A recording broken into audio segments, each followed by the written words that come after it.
Shalom Bapak Ibu dan saudara-saudari yang terkasih di dalam Tuhan Yesus. Kembali lagi pada pembacaan firman Tuhan hari ini. Karena hidup kita adalah pujian bagi Tuhan, yaitu pujian yang menyenangkan hati Tuhan, maka hidup kita harus terus diperlengkapi dengan kebenaran firman Tuhan. Sebelum kita mendengarkan dan merenungkan kebenaran firman Tuhan pada hari ini, mari kita berdoa agar Tuhanlah yang menolong kita untuk memahami firman-Nya. Mari kita berdoa. Bapa yang baik yang kami sembah di dalam nama Tuhan Yesus, pada saat ini kami akan membaca dan merenungkan firman-Mu. Tuhanlah yang menolong kami untuk mengerti dan memahami firman-Mu. Di dalam nama Tuhan Yesus, kami telah berdoa dan mengucap syukur. Amin. Kita sekarang bahas tentang tidak sok atau minder. Ciri-ciri orang Kristen sejati ya begitulah. Kalau Anda lihat orang Kristen yang sok, apalagi sok karena materi, gak ada yang namanya sombong rohani karena ministry. Sombong itu gak rohani, rohani gak sombong. Kalau kita melihat orang Kristen yang sombong, itu error kekristenannya. Tapi jangan hakimi dulu. Mungkin dia sedang mengalami korsleting. Nanti dia akan bertobat. Mungkin dia tetap, bisa jadi dia tetap saudara seiman, keselamatannya tulen. Tapi kekristenannya mengalami gangguan. Karena mungkin dia nggak fokus ke Tuhan, dan iblis berhasil untuk mengganggu imannya, dan sehingga dia tidak lagi, mungkin dia sudah tidak dekat sama Tuhan Yesus. Mungkin mengalami semacam pingsan rohani atau kekeringan. Orang bisa berubah loh ke sifat lama. Jadi please kalau kita dengar, kita tahu ada orang-orang begitu, doakan. Jangan hakimi mereka dulu, let's pray for them, supaya mereka mengalami pertobatan sekali lagi. Ya.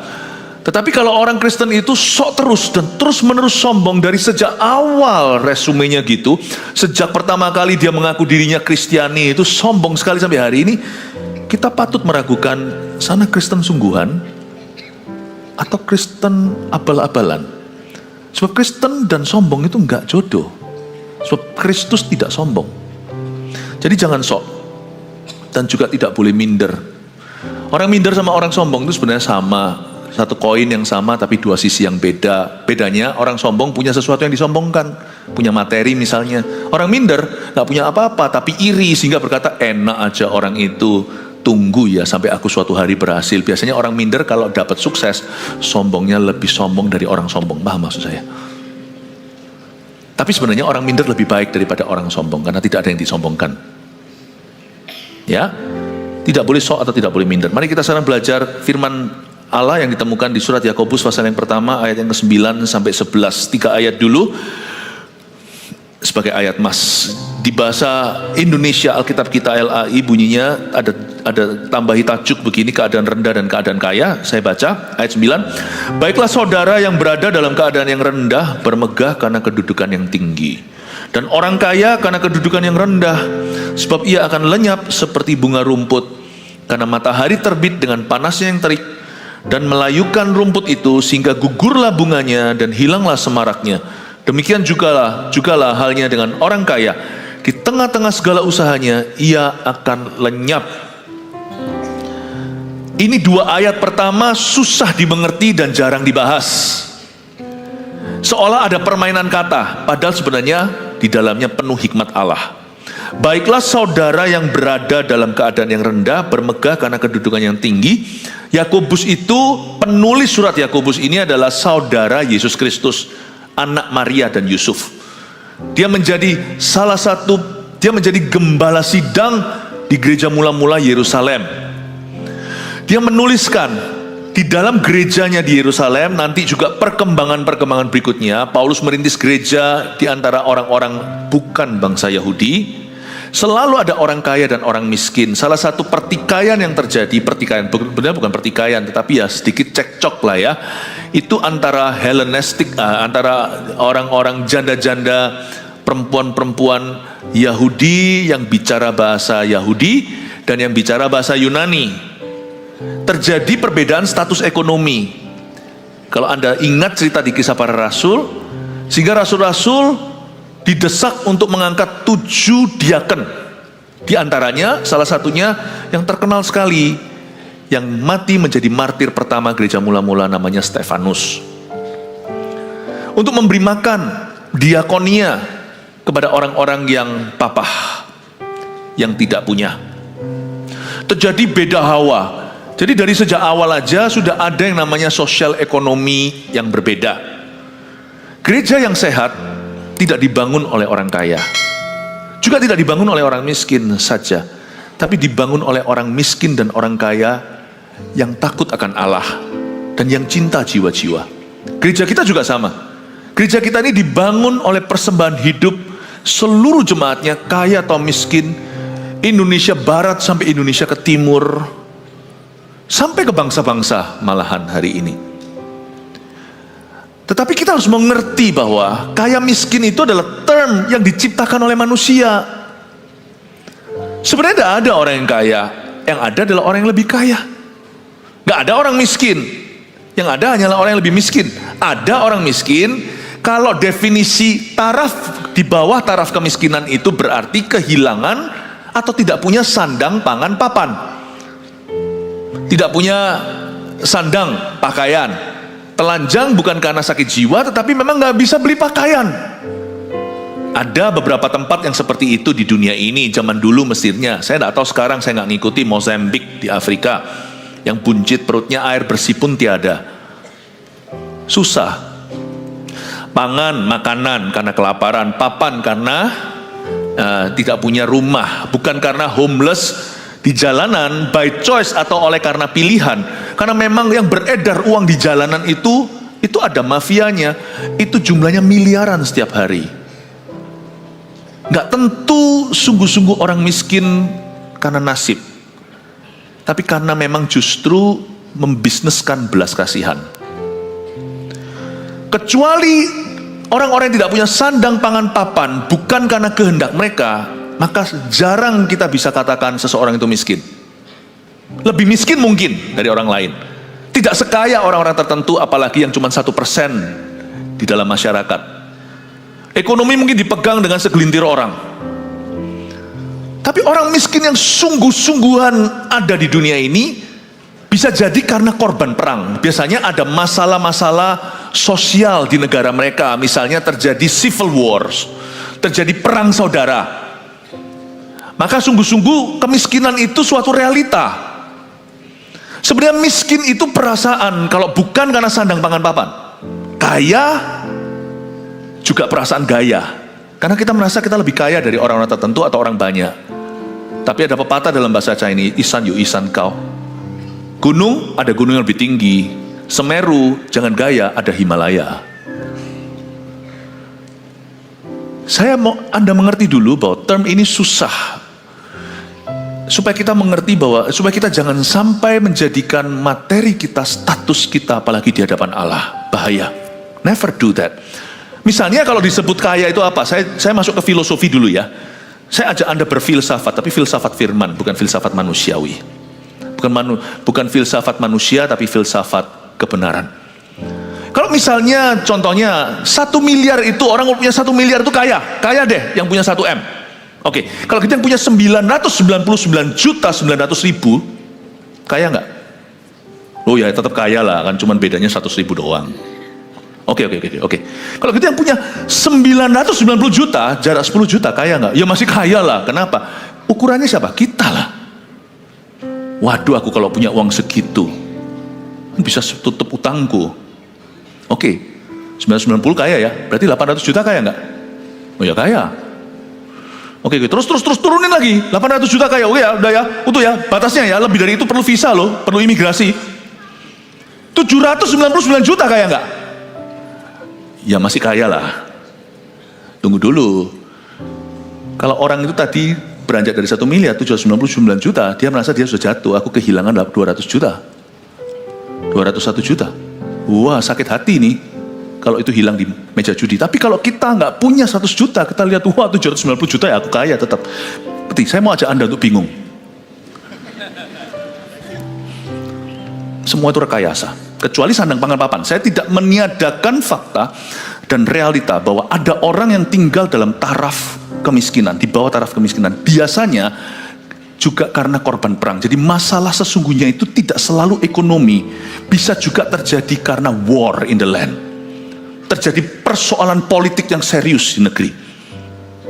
Kelaparan juga bisa karena bencana alam. Ya, bisa juga karena itu. We have to look into the real problem.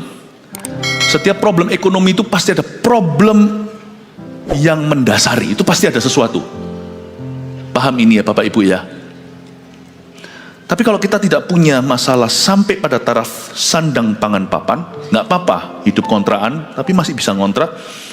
Kita harus bisa merangkak dari sana, bersyukur dulu dan mengelola talenta, dan percaya Tuhan sanggup memberkati kita dari situ. Berikan tepuk tangan untuk Tuhan Yesus. Yang penting hatimu tidak iri. Saya masa yang punya 1 miliar tadi. Nah tadi itu belum selesai loh, saya ajak Anda bingung. 790 juta turunkan terus sampai 100 juta. Ulang lagi seperti 1 miliar tadi. Kalau 100 juta, kaya nggak? Ya kaya lah. 99 juta gimana? Jarak cuma 1 juta. Turunin sampai 100 ribu. Kaya nggak 100 ribu yang punya 100 ribu? Kalau ada orang tukang parkir liar di jalan, Anda kasih 100 ribu, dia langsung merasa hari itu dia kungsi fatcoy. Satu mobil parkir 5 menit kasih 100 ribu, kaya lah. It depends my friend. It depends, Anda lihat dari perspektif apa. Jangan lihat orang lain, lihat Tuhan, dan lihat Anda beranjak dari kilometer mana. Jangan iri sama yang di atas, jangan gaya sama yang di bawah. Kelola hidupmu dalam takut akan Allah.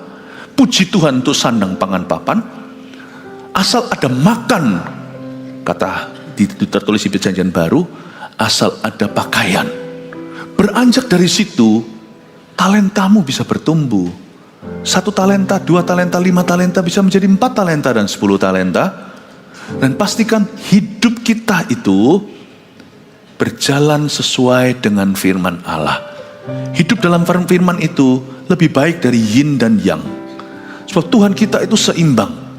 Gak usah pakai filosofi dunia, gak perlu pakai embel-embel superstisi.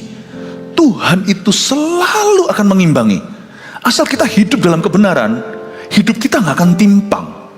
Kaya tidak akan salah, miskin tidak akan papah. Karena Tuhan pasti akan memelihara, dan Tuhan pasti akan menuntun. Kita punya satu jalan aja. Mereka hendak berjalan makin lama makin kuat, hendak menghadap Allah di Sion. Ekonomi bukan kutukan, tapi kerohanian yang salah itu kutukan sebenarnya. Asal manusia rohmu benar, dari sana apapun bisa Anda kelola menjadi sesuatu. Wong 5 roti 2 ikan aja bisa kasih makan 5.000 orang kok. Yang percaya kasih tepuk tangan untuk Tuhan sekali lagi. Saya ngomong begini supaya jangan ada di sini yang juling rohani. Jangan mau dibingungkan oleh setan dan pikiran kita yang bulat sendiri. Saya ajak kita untuk mengerti bahwa Tuhan itu mempercayakan tiap orang itu beda-beda. 1, 2, dan 5 jangan saling pandang. Pandanglah Tuhan. Tapi hiduplah sesuai dengan yang ditunjukkan. Mari kita sekarang lihat sikap hati apa yang harus kita pasang. Kita mulai dengan membahas dulu orang yang miskin, tanda kutip. Ya, karena miskin enggak itu kan perasaan. Sekali lagi disclaimernya, kecuali karena sandang pangan papan, kita mesti tolong mereka. Tapi pertolongan kita secara materi mungkin tidak bisa mengentaskan semua masalah. Karena masalah dunia ini adalah dosa. Perang saudara contohnya, perang antar bangsa, jatuh di bawah taraf kemiskinan, musibah, bencana alam, siapa bisa ngerti? Tapi kita mesti lakukan bagian kita. Salah satu bagian gereja itu tentunya adalah membantu orang miskin di masyarakat. Tapi bukan itu satu-satunya. Kalau kita kira itu yang bisa mengubah dunia, kita salah. Yesus peduli nggak sama orang miskin? Sangat. Bahkan bukan hanya orang miskin, tapi orang yang pada saat itu terjebak tidak punya makanan 5.000 orang. Yesus kasih makan nggak tuh? Dari 5 roti 2 ikan dikasih sama Tuhan. Tuhan nggak kasih mereka Injil doang. Tuhan hanya kasih mereka sembuh, kasih mereka Roh Kudus. Tuhan kasih mereka roti, sekalipun manusia tidak hidup dari roti saja, tapi dari setiap firman. Tuhan kasih mereka makan. Jangan kita injili hati yang kosong, kalau perut mereka kosong pula, kita harus kasih makan juga. Saya ngerti itu tugas gereja, tapi jangan lupa, itu bukan misi utama Yesus Kristus, karena itu tidak akan mengubah orang untuk waktu yang lama.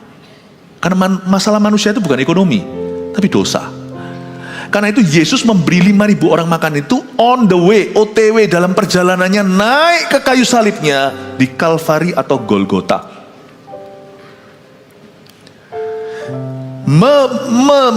Membantu menolong orang-orang miskin di komunitas kita, in our community, di masyarakat, itu harus sesuatu yang gereja dan orang-orang Kristen serta perusahaan-perusahaan yang mereka jalankan harus mereka lakukan OTW dalam perjalanan untuk memberitakan Injil ke seluruh dunia. Tujuan akhirnya itu Golgota, itu yang mengubah orang. Karena kita bisa beri orang makan, tapi kalau mereka besok binasa, kita tidak pernah bawa Injil pada mereka, percuma.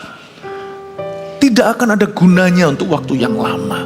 OTW, dalam perjalanan memberitakan Injil, gereja harus sembari kasih roti. Kita beri sembako kepada siapa yang perlu. MSP lakukan itu, Mawar Sharon Peduli waktu pandemi misalnya. Anak-anak hamba Tuhan yang tidak bisa sekolah, kita lakukan itu. Bahkan hamba-hamba Tuhan kita kasih paket-paket, nggak hanya Alkitab, kita juga kasih yang mereka butuhkan. Kita sampai sekarang terus melakukan itu. Tapi kita tidak gembar-gemborkan. Karena kebaktian terakhir nanti saya jelaskan, melayani orang miskin maupun orang kaya itu harus tulus hati. Kalau orang kaya bukan demi supaya dapat sesuatu dari mereka, jangan gampang terima sesuatu dari orang kaya. Kami tidak punya kebiasaan itu. Karena mereka sudah biasa di dunia mereka itu beli pakai money. Kalau sampai Anda terima itu sudah beda, Anda tidak punya otoritas. Orang kan begitu pikirannya, yang porno ekonomi. Dekat-dekat sama orang kaya supaya dapat sesuatu, ya itu kan menurut kamu. Makanya sana tidak bisa bicara kan ke mereka kan. Kami bisa bicara ke mereka. Karena kami tidak bisa dibeli sama uang mereka. Gitu, itu porno ekonomi itu, pikirannya yang begitu itu. Lalu menghakimi orang lain padahal dia yang begitu kalau ditaruh di posisi Anda. Pada orang-orang yang saya perlu untuk menegasi hal-hal seperti ini supaya jangan ada orang yang picik hati. Not in our church, di luar sana kita tidak bisa kontrol, tapi di gereja kita harus mengerti bahwa kita hanyalah anak-anak Tuhan dan kita semua harus punya mentalitas miskin di hadapan Allah, peduli amat sana miskin atau sana kaya. Saya mau jelaskan dulu dari orang-orang yang ini ya. Baiklah saudara yang berada dalam keadaan yang rendah, bermegah karena kedudukannya yang tinggi. Ini susah dimengerti. Gimana orang yang keadaannya rendah alias miskin harta, bermegah karena kedudukannya yang tinggi. Tapi sebaliknya, tapi orang kaya karena kedudukannya, karena memang keadaannya tinggi, dia harus bermegah karena kedudukannya yang rendah. Ayo, saya ajak mikir ya. Keadaan rendah miskin harta harus bangga sama kedudukan yang tinggi. Tapi keadaan yang tinggi, udah dari sononya orang kaya, harus bermegah justru karena kedudukannya yang rendah. Nah ini apa artinya? Saya perlu ayat firman Tuhan lain untuk bisa mengilustrasikannya. Mari kita sekarang baca di Markus 12 ayat 41 sampai 44. Coba saya jelaskan.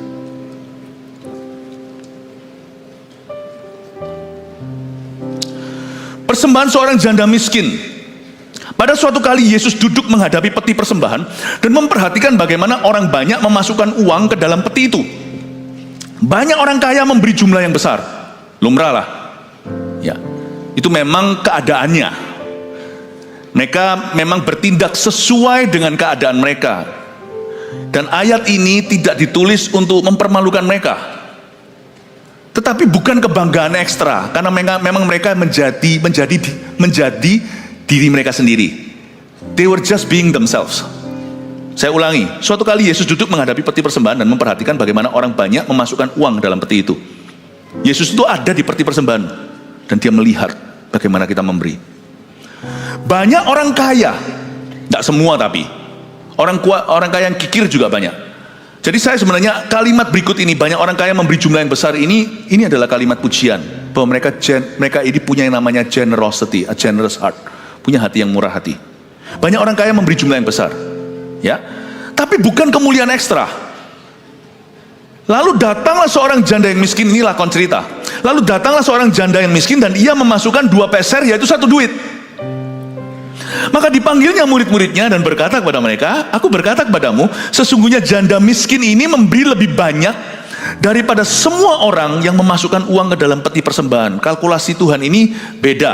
Dia berkata, satu orang ini persembahannya melebihi dalam neraca Allah semua orang kaya tadi yang memasukkan uang ke dalam peti persembahan ini. Kok bisa? Ini bukan hitung persembahan, tapi Tuhan ingin memberi kita sebuah pelajaran yang luar biasa. Sebab mereka semua memberi dari kelimpahannya. Karena orang kaya yang banyak tadi itu memberi banyak pula, karena mereka memberi dari kelimpahannya, sudah selumrahnya, sudah sepatutnya. Tapi orang kaya yang kikir akan dicerca oleh masyarakat. Tapi orang kaya yang memberi hartanya, itu sudah sesuai dengan aplikasi dan ekspektasi semua orang. Oke? Tapi janda ini mengejutkan semua orang. Bahkan Yesus pun seolah-olah terkejut, padahal beliau maha tahu. Karena tidak ada orang expect dia akan begitu. Tidak ada orang mengharapkan. Tapi janda ini memberi dari kekurangannya. Semua yang ada padanya, yaitu seluruh nafkahnya. Ayat 42 diulangi, lalu datanglah seorang janda yang miskin.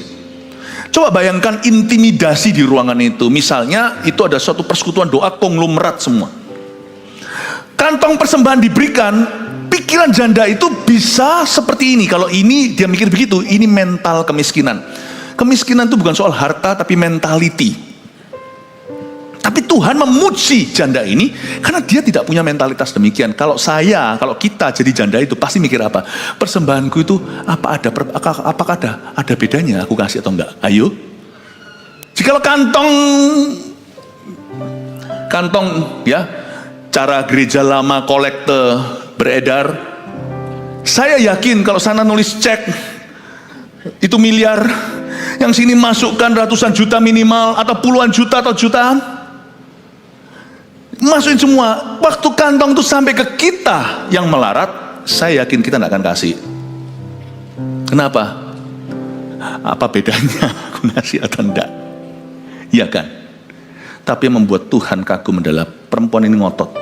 Tidak boleh. Mereka kaya, ya sudah, itu kan memang mereka punya banyak harta. Tapi aku kan juga punya harta. Aku tidak boleh pass on this. Saya tidak boleh melewatkan kesempatan untuk mulia karena memberi kepada Allah. Dia mau bermegah atas kedudukannya yang tinggi. Aku juga seorang pemberi. Aku juga anak Abraham.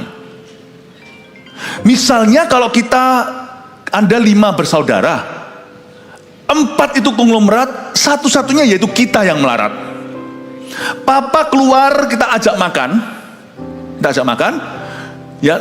Lalu habis itu karena 4 saudaramu itu semua kaya raya, mereka yang menentukan di restoran bintang 5. Uang saya hitung-hitung, cuman mampu kasih makan papa mama di tempat yang sederhana. Semoga papa mama menerima persembahanku ini. Lalu saya ngomong sama koko saya, saya tidak mau berbelas kasih, karena biasa yang namanya kalau orang miskin secara harta lalu minder, itu biasa. Aku tidak punya apa-apa, tidak punya. Aku tidak bisa. Kalau ngomong sama orang minder itu susah. Kita jadi salah tingkah. Ya kan tidak seperti sana, bisa gitu. Kita harus jawabnya gimana? Pernahkah Anda digitukan sama orang? Ya kan saya nggak seberuntung sana gitu. Soalnya, aduh bisa makan di restoran. Nggak enak kan? Ya, kan nggak enak. Kita ajak mereka makan, kita ajak orang makan, lalu habis itu, ya saudara kita mungkin ponaan atau mungkin sepupunya, iya ya kalian kan makmur ya, bisa makan di restoran gini. Jadi nggak enak makan itu, jadi rasa bersalah. Aku makan sup ini dosa. Doa jadi lama sebelum kita itu doa berkat, sebelum kita doa makan. Tuhan, kita harus demi sungkan. Kita doa untuk semua misionaris yang ada di rimba-rimba. Dan pada semua misionaris di desa-desa. Kayak rasa berdosa gitu loh. Order nasi goreng ekstra, apalagi ada seafoodnya. Apalagi kalau nanti komentarnya begitu, ya nak ya, kita bersyukur hari ini bisa makan begini. Kapan seumur hidup kita bisa makan begini? Tidak seperti keluarga ini ya om ya, keluarga om ini bisa makan gini setiap minggu. Kita jadi gak enak semua. Bahasa gitu tuh biasa. keluar dari orang yang merasa dirinya miskin. Not this woman. Siapa bisa sangkali? Memang keadaannya rendah. Orang lain kasih banyak, kasih miliar. Dia ini sepeser uang, cuma dua duit. Dua duit yang hitungannya sepeser uang, ya kan? Ia memasukkan 2 peser kebalik, yaitu 1 duit. Tapi waktu dia lihat, uangnya nggak cukup. Tapi malahan deg-deg hati, kakak-kakaknya semua order bintang 5 restorannya. Papa mama makan di sana, tapi untungnya papa mamanya bijaksana seperti Yesus. Dia tidak membedakan status. Dia lihat anak ini berusaha, tapi dia jadi kaya. Anak ini berusaha, tapi belum juga sampai pada tujuan ekonominya. Makan sama-sama. Tiba-tiba anak yang paling miskin, anak yang paling kaya buka wine termahal, sekali, mahal. Yang satu order yang sirip-siripan. Dia di sini nggak bisa. Kalau di dalam ruangan gitu, pasti Anda terintimidasi sama kakak-kakakmu. Pasti 100%. Malah justru di ruangan seperti itu, wanita ini dengan mudah bukan mempersembahkan 2 peser 1 duit, dia pasti minta pinjam duit. Bisa enggak sana spare me some peser, bahasa Inggris campuran Indo. Bisa enggak saya dapat sedikit lah, 1-2 peser lah, kan sana kaya kan. Kalau yang gitu terdengar di masyarakat. Orang Kristen kalau nggak lebih bagus dari itu, nggak bisa memuliakan Tuhan. Orang Kristen yang miskin ada, orang non-Kristen yang miskin ada. Orang Kristen yang miskin harus berada di atas orang-orang Kristen, orang non-Kristen yang miskin. Dalam hal wibawa dan buah-buah roh. Harus beda.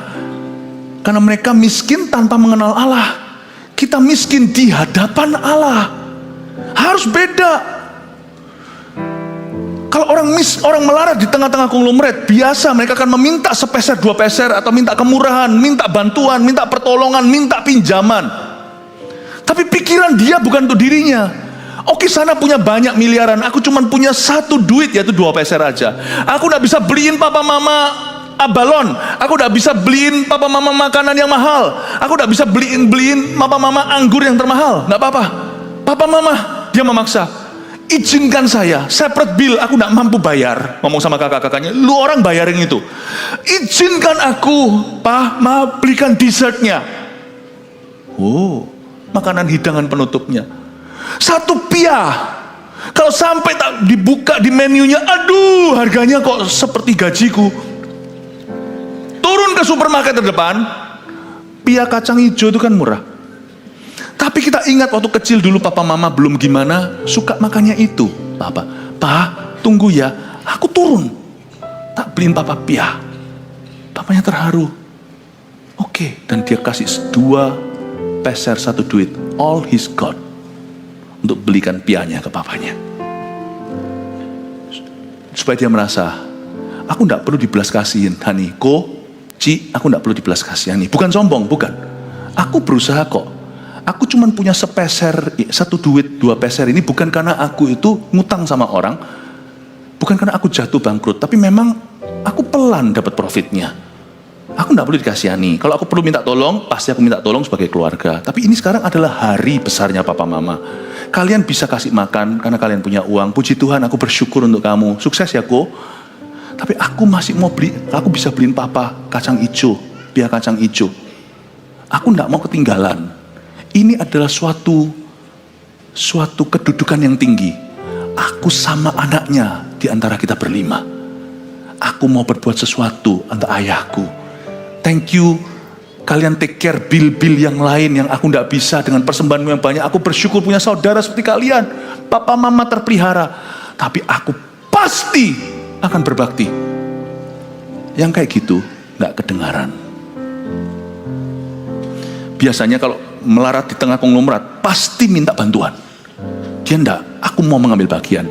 Kolektor kalau lewat misalnya, nggak mungkin. Apa bedanya? Sana ngasih situ ngasih segitu. Apa bedanya yang kucemplungkan, kumasukkan di sini atau tidak? No, beda nggak beda. Hanya ini Tuhan persembahanku. Orang bisa memberi dari kelimpahan. Aku mau ambil bagian dalam pekerjaan Tuhan. Aku tetap akan memberikan. Itu beda. Itu mentalitas namanya. Kaya itu kan miskin hanya harta atau hanya materi. Mentality itu pilihan hati.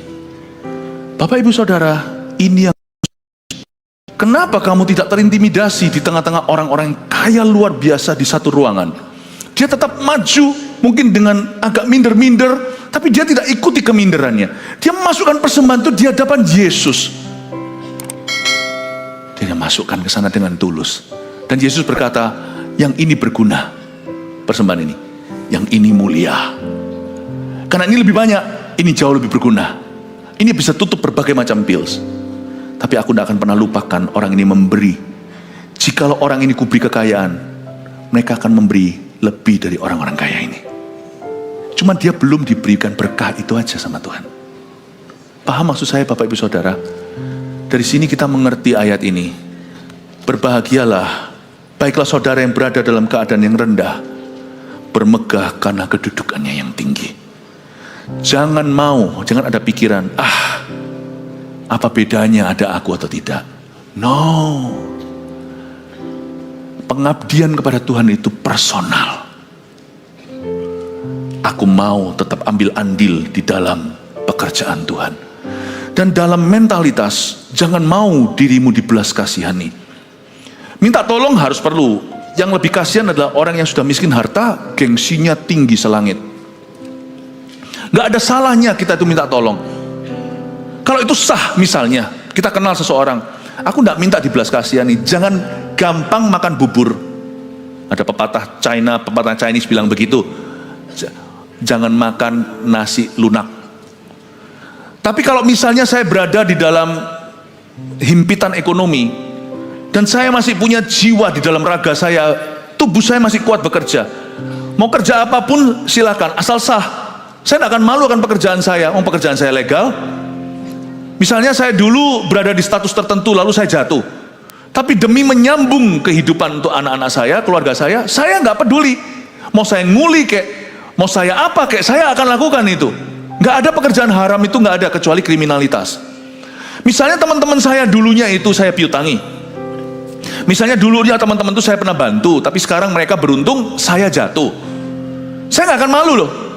Saya tidak akan malu cairkan jasa asal tidak murahan. Karena saya adalah anak Tuhan, kalau miskin pun di hadapan Allah. Keadaanku memang rendah sekarang, kau jangan tertawa. Tapi hatiku bukan tinggi hati, hatiku berwibawa, aku anak raja. Keadaanku rendah, tapi kedudukan yang tinggi.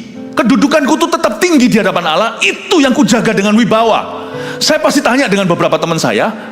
Beberapa teman pasti mengecewakan, saya harus siap hati karena ada orang yang ditolong, nanti suatu hari tidak berterima kasih. Biasalah, Yesus menolong 10 orang kusta, sembuhkan semua, 9 hilang kok. Misalnya saya telepon 10 teman saya, 9 tolak saya. Bahkan telepon saya tidak diangkat. Satu yang mengangkat saya berkata, saya tidak minta pinjaman, kamu jangan takut. Biasanya kalau orang jatuh itu dihindari teman. Orang kalau kaya, dideketin teman. Saya pasti akan ngomong sama teman saya, kita sudah berteman, miskin atau kaya. Kamu jangan takut, jangan tutup teleponku. Aku tidak minta bantuanmu, aku minta bantuanmu, tapi aku tidak minta uangmu. Kamu kalau punya lowongan pekerjaan atau kamu kenal siapa, referensikan ke saya. Kan kamu tahu kan etika kerjaku seperti apa. Aku jatuh ya mungkin karena tidak beruntung, itu aja. Tapi aku tuh niat kerja. Tolong ya, kalau kamu temukan kalau ada lowongan pekerjaan, ingat saudaramu ini ya. Aku tidak minta duit, aku tidak minta pinjaman. Aku sampai sekarang masih bisa survive. Mungkin teman itu tergugah. Ini loh, aku kasih uang. Dia kasih jangan langsung iya. Itu kelihatan sekali niat hatinya. Nggak mau, tapi habis itu diterima. Kita kadang-kadang, kalau kita bilang enggak.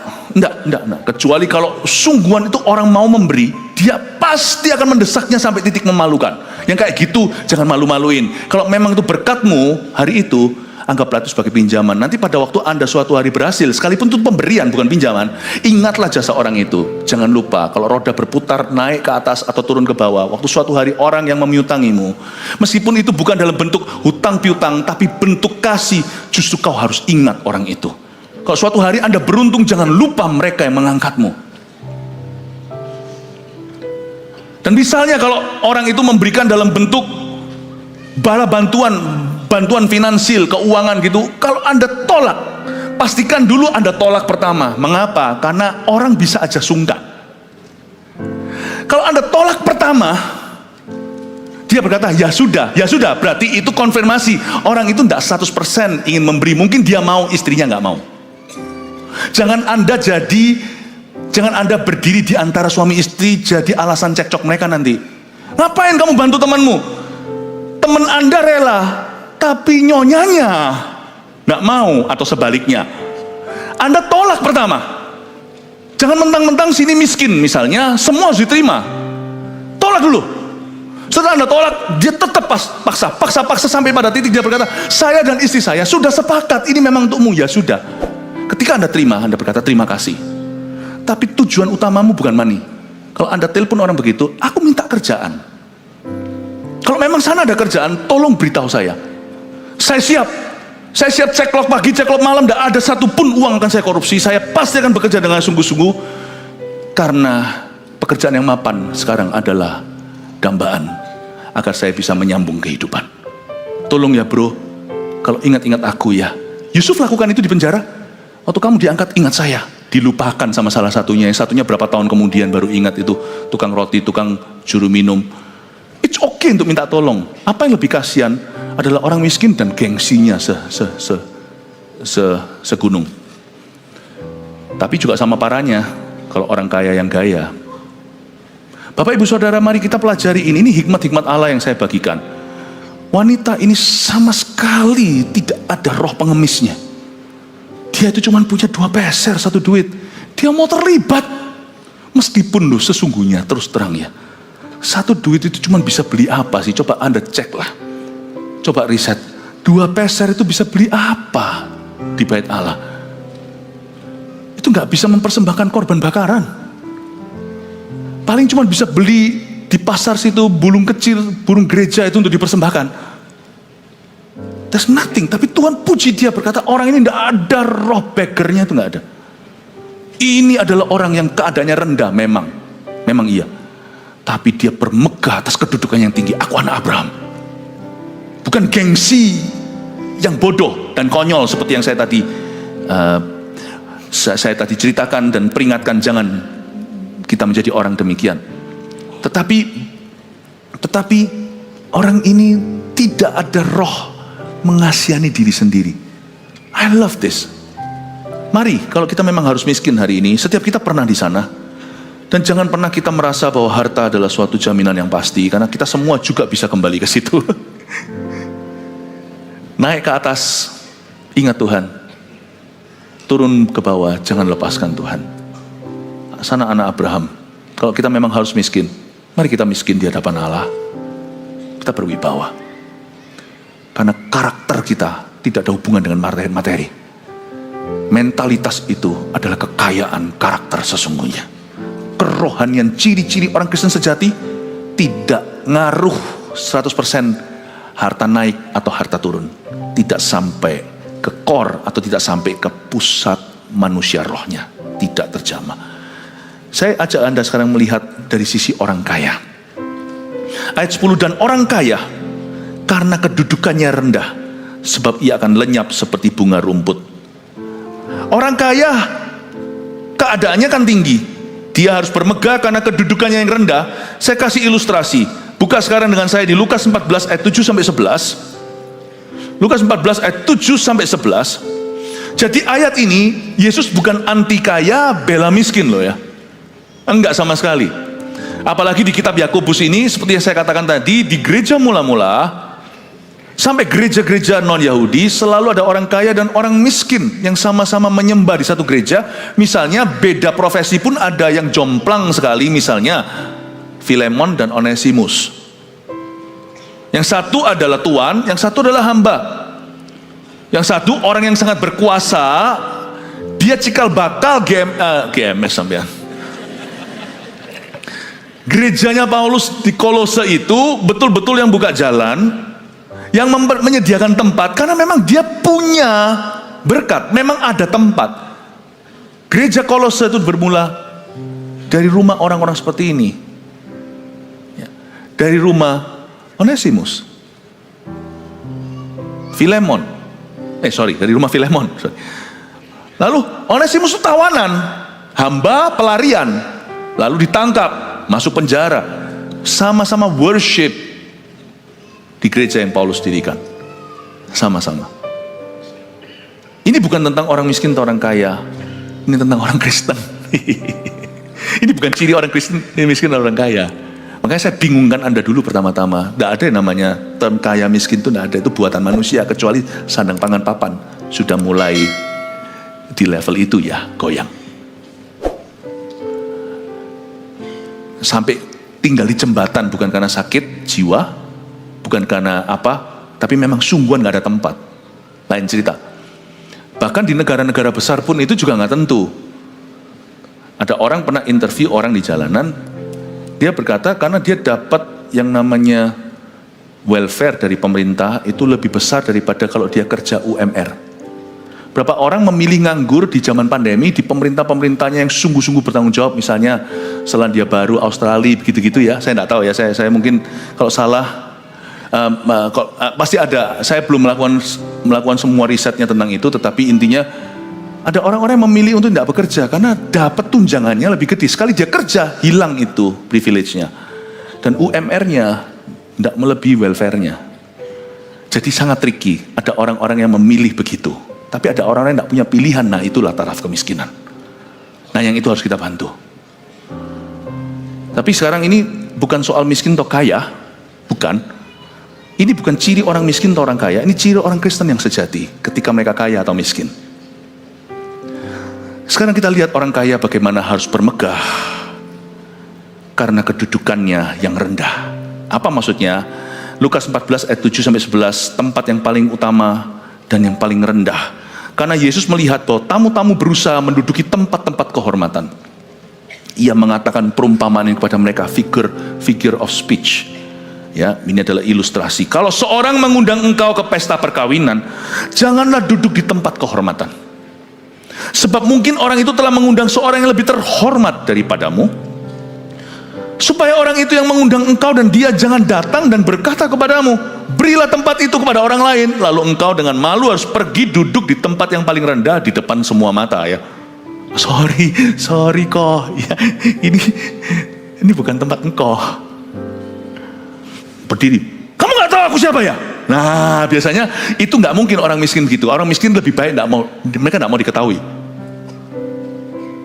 Bedanya mobil, ini cuman ilustrasi ya, ini nggak sungguhan. Kaca film, kalau orang mau banggakan diri, kacanya dibuat transparan. Tapi kenapa kalau orang ketangkep, misalnya ditangkap karena kriminalitas, tutup semuanya? Karena ketika orang di posisi bawah, dia tidak mau cerita. Tapi ketika dia di atas, dia mau bangga. Bapak ibu saudara, orang yang berkata, lu enggak tahu gua siapa, itu biasanya bukan orang miskin. Tapi orang yang berpengaruh, punya kedudukan yang tinggi. Dan orang ini Tuhan berkata, kamu jangan cari tempat yang terutama. Ayat 10, tapi apabila engkau diundang, pergilah duduk di tempat yang paling rendah. Ingat tadi, dan kepada mereka yang kaya, hai saudara-saudara, kepada Anda yang berada, firman dengan jelas dan tegas berkata, bermegahlah karena kedudukanmu yang rendah. Carilah tempat duduk yang bukan paling utama. Mungkin tuan rumah akan datang dan berkata kepadamu, sahabat silakan duduk di depan. Dan dengan demikian engkau akan menerima hormat di depan mata semua tamu yang lain. Sebab barang siapa meninggikan diri, ia akan direndahkan. Dan barang siapa merendahkan diri, ia akan ditinggikan. Ini bukan berarti kita menyangkali kekayaan yang diberikan oleh Tuhan dan yang kita peroleh akibat karena kita mengelola hidup kita dengan benar. Ada pepatah berkata begini di kitab Amsal, ada orang yang hemat-hemat, kikir-kikir, ya pelit-pelit, semakin berkurang hartanya. Tapi ada orang yang menyebar harta semakin bertambah. Give, it will come back to you. Berikan, itu akan kembali kepadamu. Good measure, press it together, running over. Suatu takaran yang kau pakai dalam pemberian, itu sampai kau tekan-tekan seperti zaman dulu. Kalau orang mau isi bensin, perjalanan jauh, nggak mau isi lagi, mau tahu mobilnya itu digoyang-goyang supaya kiranya minyaknya itu bisa turun lebih bawah supaya memberi ruang banyak. It will come back to you. Tuhan akan limpahkan. Ya. Misalnya kalau kita memperoleh harta yang halal karena berkat Allah, susah payah tidak mengikutinya, jangan takut untuk Anda menikmatinya dalam takut akan Allah. Gak usah takut orang iri, karena sebenarnya manusia itu bisa saling menuntut, tapi Tuhan hanya menuntut mereka hidup benar dalam konteks mereka. Orang yang punya 1 talenta, mawas diri dengan 1 talenta itu dan nikmati upahmu per hari itu dari Kristus. Jangan lupa kata pengkhotbah, makan minum dengan orang-orang yang kau cinta, itu juga bagian dari berkat Allah. Dan juga orang yang punya 2 talenta dan 5 talenta juga punya lebih banyak. Kita nggak usah saling iri, tidak boleh saling membandingkan. Itu penting sekali. Kalau enggak nanti masalah sosial akan terjadi, bukan hanya di masyarakat, terjadi juga di antara saudara seiman. Ketika mata tidak lagi menuju pada Kristus, disitulah banyak sekali komplikasi. Bapak ibu saudara, kalau Allah memberimu harta, Anda nikmati. Ada orang berkata, kata Yudas, ini kan pemborosan. Mestinya hartanya itu minyak narwastu yang dipecahkan, itu harganya setahun gaji, hanya untuk 1 ritual membasuh kaki Yesus. Ngapain sih buang-buang untuk dekorasi ini, dekorasi itu kalau dijual kasih orang miskin. Sedangkan Yudas yang ngomong gitu tidak pernah jual apa-apa untuk orang miskin. Pada waktu Yudas berkata demikian, dia bukan peduli sama orang miskin, tapi memang hatinya dia tidak cinta sama Tuhan. Tuhan berkata, orang miskin akan selalu ada di antaramu. Gak apa-apa perempuan ini lakukan begini, karena memang ini kairos momennya dia. Ini memang berkatku untuk dia curahkan ke kakiku. Tuhan tidak pernah anti. Jadi kalau Anda diberi berkat, nikmatilah. Tapi nikmatilah dengan cara yang benar. Namun demikian, sekalipun Anda bisa menikmati berkat yang tanpa susah payah bisa mengikuti, tetap kita harus selalu menargetkan yang namanya kedudukan yang rendah. Bawa diri demikian rupa. Kalau kita mau mengikuti semua ekspektasi manusia, bahkan kalau kita hanya pakai koteka pun orang tidak akan puas. Paham maksud saya? Sebenarnya lucu. Misalnya saya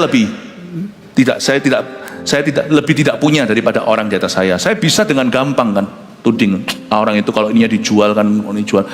Tapi kita terus pegang HP. Mana HP-nya? Kasih saya HP. Orang itu ini HP ya. Begini, orang itu begini, mestinya ini dijual lah, ini. Orang kalau begini terus mana bisa diberkati Tuhan? Karena dia tidak begini sama Tuhan, tidak memandang Tuhan, dan tidak mengelola. Dia tidak berserah, tidak fokus pada kerjanya, tidak pada dirinya. Begini terus kan. Saudara Anda, betul kita bisa menuding yang di atas kita. HP di tanganmu itu dijual juga bisa loh. Di Mozambik itu jadi air bersih. Dari sini kalau ada yang mau nanti mudik ke Medan, please jangan naik pesawat. Setiap dolar itu bisa sekolahkan anak di Mozambik. Tolong jalan kaki ke Medan dari Surabaya. Naik travel juga jangan, itu mobil, itu kemewahan. Mereka di Afrika itu jalan lewati kali-kali buaya. Jual itu, jual sepatunya, besok gosok gigi, mandi pakai batu apung. Gosok gigi, jangan pakai sikat yang sama untuk kosek WC, kosek giginya. Nggak usah pakai odol. Ambil daun-daun yang akan ada wangi-wangi. Kalau sampai koteka pun kita nggak bisa entaskan kemiskinan dunia. Terima kasih untuk HP-nya, mestinya dijualin. Jangan turuti ekspektasi manusia. Nggak mari-mari. Hidup seimbang dalam Tuhan. Tapi sikap hati harus selalu mengejar keadaan yang rendah.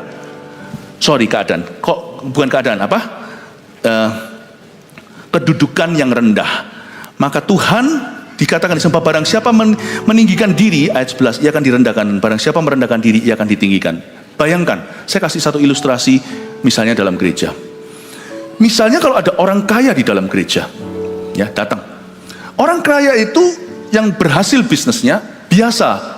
Kalau yang pinter, seorang investor, uang itu bekerja untuknya. Itu sudah bahasanya bisnis. Money is working for me. Nah kalau kita masuk ke gereja, only money is working for you. What's the difference? What's the difference? Apa bedanya? Tidak ada nilai ekstra. Tidak ada yang namanya kedudukanmu yang lebih tinggi. Karena memang itu sudah kedudukanmu yang tinggi di luar sana. Itu sama saja. Tidak ada upgrade apa-apa di dalam hadirat Allah. Karena biasa, loh, kalau kita money working for us itu lumrah. Toh uang pasti akan menuju sesuatu. Tapi misalnya kalau ada orang kaya, saya kasih contoh, ya, lalu habis itu datang di dalam berada di sebuah gereja.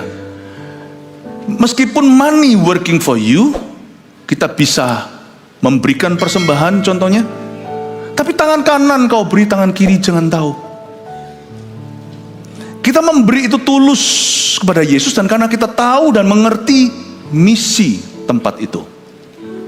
Lalu kita mendaftar di Servolution. Misalnya jadi usher. Saya tidak pernah jadi usher di dunia saya, mungkin dia berkata. Di dunia aku semua orang melayani aku. Bahkan aku buat kopi sendiri aja nggak bisa kok. Buka pintu aja sudah ada 7 yang langsung bukain kok. Aku jadi usher, anterin orang ke tempat duduk. Orang-orang yang tidak sekaya aku misalnya. Itu justru nilai ekstranya. Amin. Misalnya suatu hari lagi arahkan satu orang, dan orang ini kenalannya semua pejabat-pejabat tinggi. Lalu tiba-tiba ada satu orang namanya gereja, itu bukan hanya rumah sehat, tapi orang yang pertama kali datang juga banyak yang masih sakit.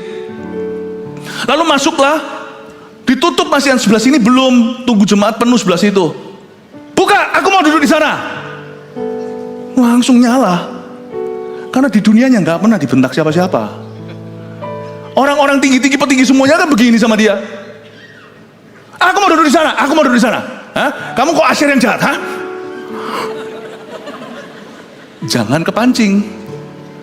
Puji Tuhan itu ujian. Keadaanmu sudah tinggi di luar situ, jangan kau bawa di hadirat Allah. Keadaanmu, carilah kok kedudukan yang rendah. Oh ya, maaf ya Pak, maaf ya. Itu sesama teman asyir beberapa yang kenal Anda.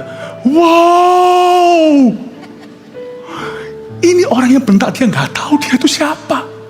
Saya berharap nanti suatu hari asyir di gereja kita itu juga ada di antaranya jenderal-jenderal.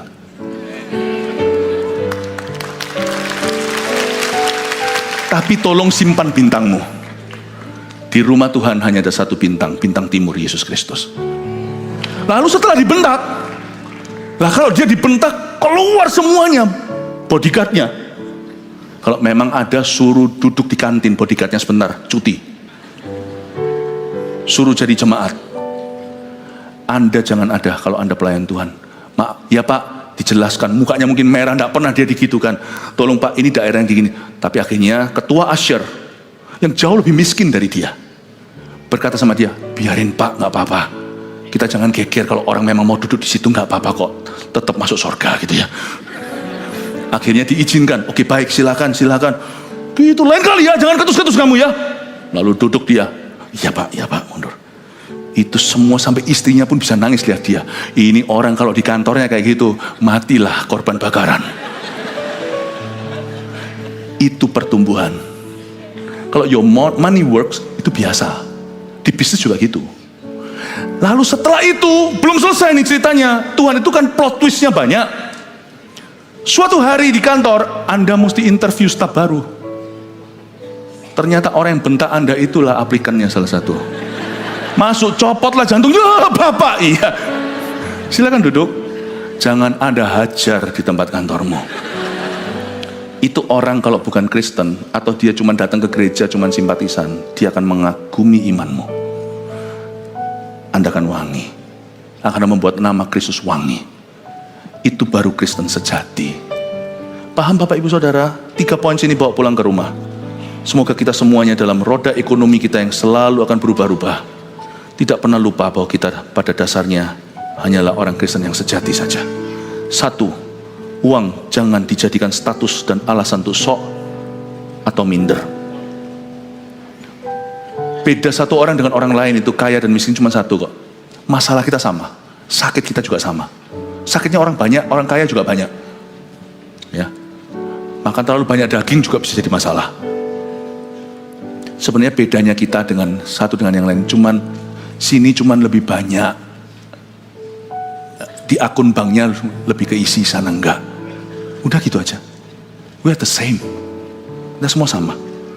Jangan dijadikan status atau alasan untuk sok atau untuk minder. Yang kedua ini penting. Orang Kristen yang kaya jangan gaya. Dan orang Kristen yang miskin, please jangan minder. Jemaat ini saya ajari. Yang kaya belajar untuk memuliakan Allah. Dan kami tidak menyesali kekayaanmu asal diperoleh dengan benar. You bisa nikmati hidup. We are all happy for you. Ya. Tapi yang miskin jangan minder, please. Nanti Anda akan temukan di masyarakat orang-orang biasa-biasa maka Anda berada. Tapi percaya dirinya dan tanggung jawabnya, wibawanya, itu jangan heran kalau berkeliaran di masyarakat itu yang kayak gitu. Itu jemaat-jemaat GMS terkasih. Kasih tepuk tangan untuk Tuhan. Yang ketiga ini penting. Orang yang sukses namun tidak bergereja dan melayani Kristus adalah orang yang gagal. Ini ayat 11. Saya ulang. Karena matahari terbit dengan panas yang terik dan melayukan rumput itu sehingga gugurlah bunganya dan hilanglah semaraknya. Demikian jugalah halnya dengan orang kaya. Pahami ini? Ini bukan untuk orang kaya saja. Orang kaya miskin sama aja ya. Itu semua ilusi. Demikian juga halnya dengan orang kaya. Di tengah-tengah segala usahanya, ia akan lenyap. Tuhan berjanji itu. Kecuali kalau kita membangun sesuatu yang nilainya kekal. Semua yang kau bangun akan lenyap di tengah-tengah umurmu. Tengah umur itu bisa jadi umur 80. Itu tidak seberapa dibanding eternity. Tuhan berkata, kaya, miskin, itu cuma di dunia. Tapi kekekalan itu jauh lebih lama. Miliaran, triliunan tahun, entah hanya Tuhan yang tahu berapa lama. Dibanding dengan 80 tahun, 70 tahun umur, 90 lah taruhlah. What is it? Tuhan bilang kamu akan di tengah-tengah segala usahamu, kamu akan lenyap. Kecuali engkau membangun sesuatu secara yang bernilai kekal. Saya pinjam kata-kata kalimat gembala kita di GMS Batam, Pak Suwandi. Saya setuju, itu has been always my principle, selalu prinsip saya. Tapi waktu kami berbicara beberapa waktu yang lalu, dia ngomong sesuatu yang diajarkan ke anaknya, itu bagus sekali. Nah, kamu kan sekarang mau kuliah, sekolah ini itu. Ingat ya, orang itu mau sesukses apa kalau dia nggak bergereja. Dan kalau dia tidak melayani Kristus dan maksud Kristus dalam hidupnya, dia orang yang gagal. I love it. Saya suka gembala-gembala kita itu punya prinsip-prinsip yang baik dan benar. Bahkan mengajarkan anaknya sendiri, kamu nanti kejar karir, ingat, kamu sesukses apapun, sekaya apapun, kalau kamu tidak bergereja, tertanam dan melayani umat Allah, dan kalau kamu tidak melayani maksud-maksud Allah dalam hidupmu, membangun sesuatu yang kekal, you are the most miserable man. Orang yang paling gagal di seluruh dunia. Terapkan itu, 3 poin ini munculkan sekaligus. Anda silakan mau foto. Mulai hari ini kita akan menjadi orang Kristen yang komitmen sejati luar dalam. Kaya miskin tidak masalah. They are just seasons of life. Mereka hanyalah musim kehidupan. Amin. Iya, ini ya. Silakan difoto dengan orang miskin yang ada di depannya. Miskin di hadapan Allah. Haleluya. I love you so much. I love you so much. Grow, bertumbuhlah. Mari kita semua bangkit berdiri.